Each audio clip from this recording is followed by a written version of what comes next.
Grab some popcorn and a favorite chair. The love of movies is why we're here. Press play and don't delay. Let film be our guide to a cinematic day. Fill out the movies from the silver screen to his podcast stream. Phil's covering every movie dream. Fill out the movies.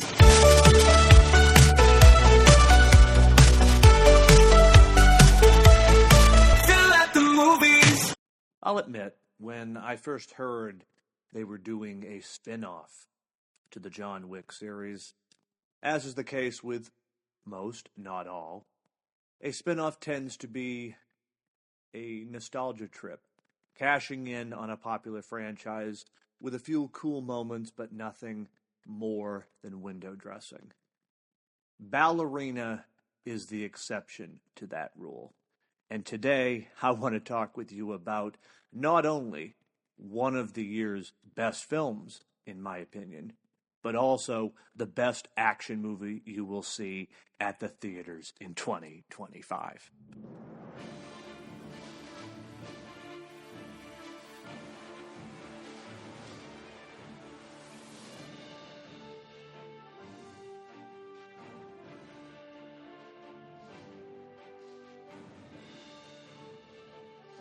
And welcome back, my friends, to another episode of Phil at the Movies.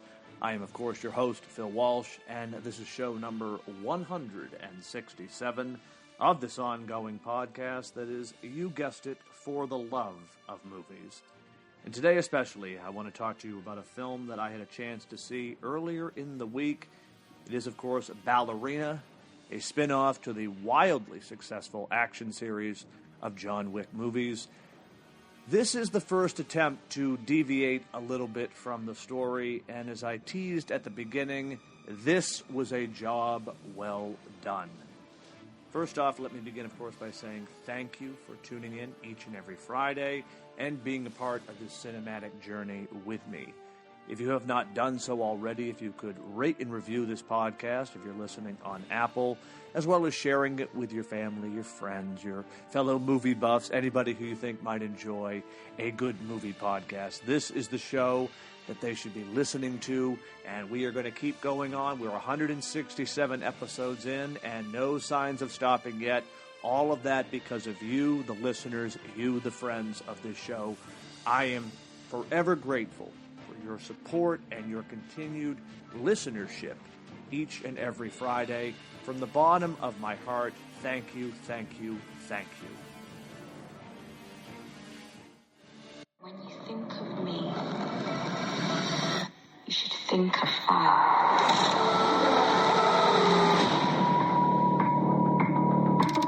I know you. I know your pain.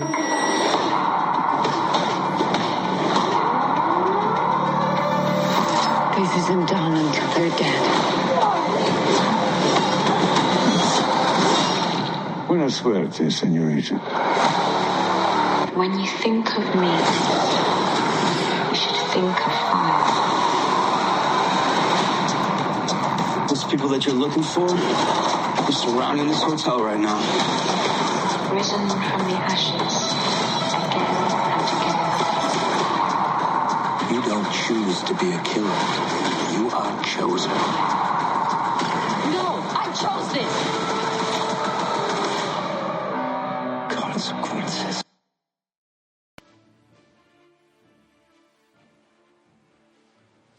Ana de Armas headlines, Ballerina from the World of John Wick. Taking place between the events of Chapters 3, Parabellum, and Chapter 4, Eve Maccaro is a ballerina assassin who begins to train in the tradition of the Rusca Roma and sets out to exact revenge for her father's death. Now, as I said, the John Wick films reinvigorated, if not reinvented, the action genre with their meticulous care to fight choreography and explosive drama. A lot of the sequences in those films are one-take shots that just immerse us in the action. So we feel every punch, we see every shot, and it is just an adrenaline rush from opening credits to the very end of the film. Now, of course, stepping aside, we're 4 films into this franchise. It's successful in its own right. We're now going back into the world with a spin-off.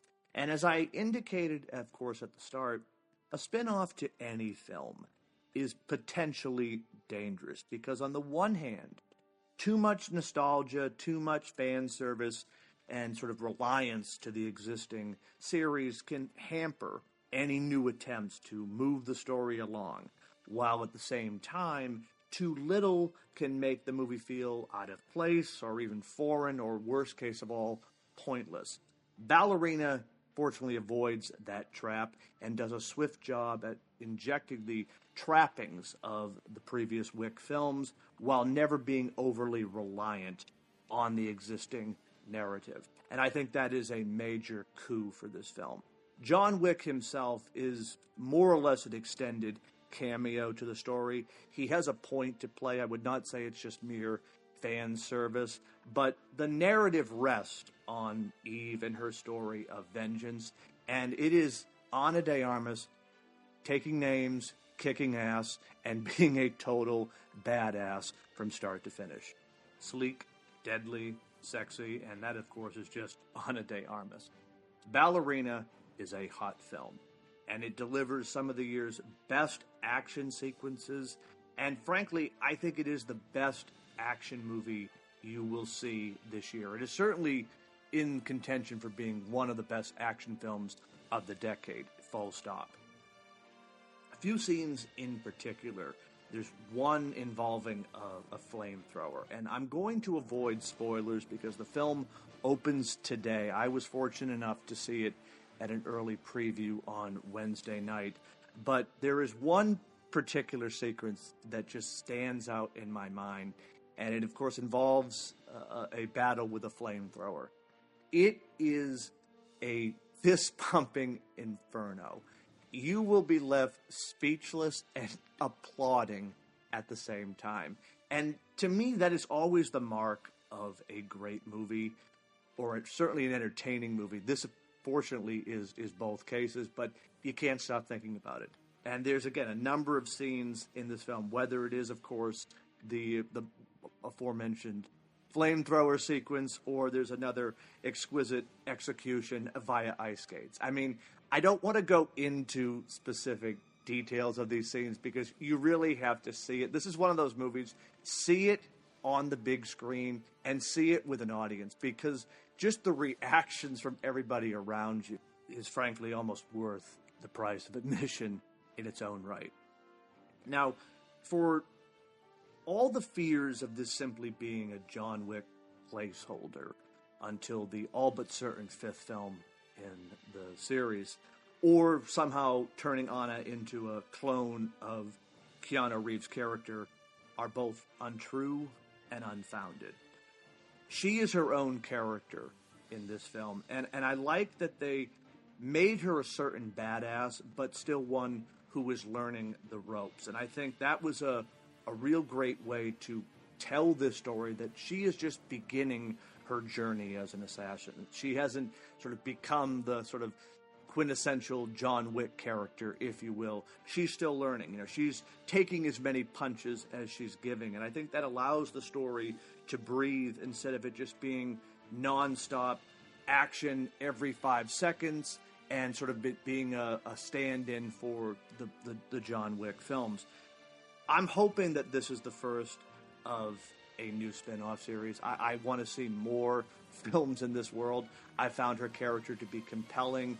I thought the story was refreshing in a way. It certainly, in a way, is indebted to the John Wick world, but it's in its own way a unique retelling, if that makes any sense. And yet it still manages to surprise you. Again, you go into a John Wick film, you expect action, adrenaline sequences. That, of course, is going to be in Ballerina. But the way they're able to catch you off guard, like I said, with the flamethrower as an example, you're just left speechless and then fist pumping all the way through. Now, I had someone ask me, if you have not seen any of the John Wick films, do you need to see them in order to see this? And I would say no.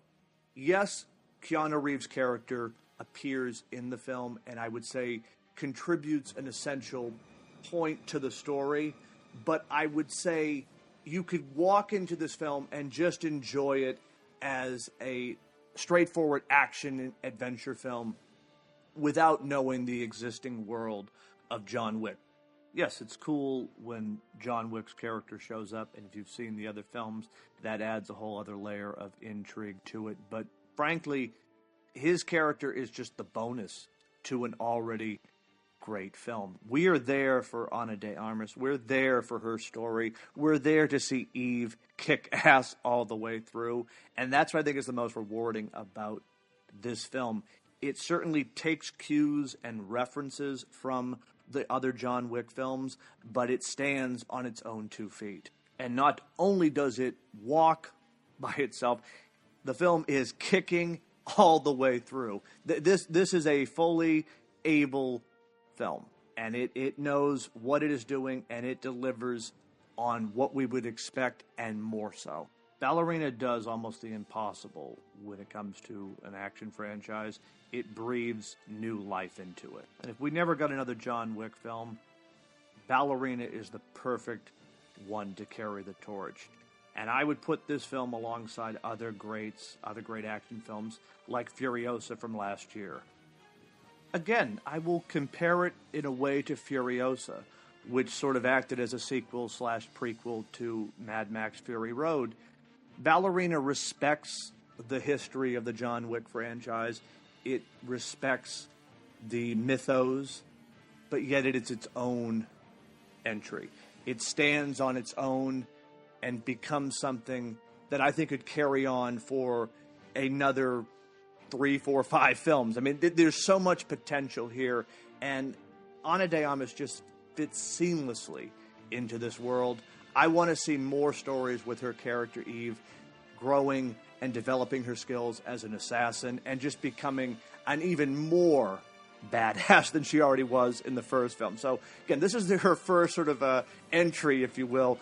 I can only imagine where this could go 2, 3, 4 films down the road. And frankly, it comes as no surprise because anyone who has seen the last Daniel Craig James Bond film, No Time to Die, knows from that movie Anna can hold her own in an action set piece. And I mean, frankly, she was one of the most memorable parts, might even be the most memorable part of No Time to Die. So to see her now headlining her own action franchise or part of this existing action franchise is just kind of a natural progression, and she works perfectly. Again, sometimes an actor can be miscast, or they're just sort of existing because of the lore, if you will. She has found a way to enter the world of John Wick, pay tribute to it, but then make the story her own. And I am hopeful that this movie does well, audiences enjoy it, and that we get more entries, because it is some of the best action sequences I have seen in quite some time. Like I said, I would put it on the same pedestal, if you will, as Furiosa. And again, I know I will probably get flack for it, as I said, but I think it is the best action movie we will see in 2025, and I am holding to that. We'll check back, of course, at the end of the year, but I'm quite confident that that feeling, that thought, will hold firm from now until the end of the year. But the movie is Ballerina, an absolute adrenaline rush from start to finish, fist-pumping inferno action. I freaking love this movie, and I hope audiences respond to it just as much and just as well as I have. I can't wait to see it again. This is going to be a physical media purchase for me when the time comes. I'm going to be telling everybody I know about this movie. You will hear me talk about this film again, no doubt. But again, the film is Ballerina, starring Ana de Armas. It is a 4-star, 2-thumbs-up movie for me. And as I've said throughout, here's hoping this is the first of many more installments, because if there was a question if the John Wick series could ever continue without its namesake, Ballerina is that answer.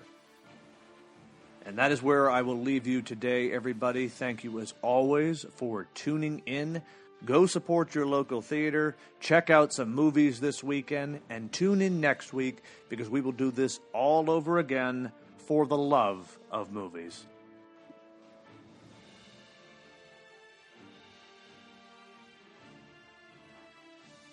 Phil's covering every movie dream. Phil at the movies makes every movie a dream.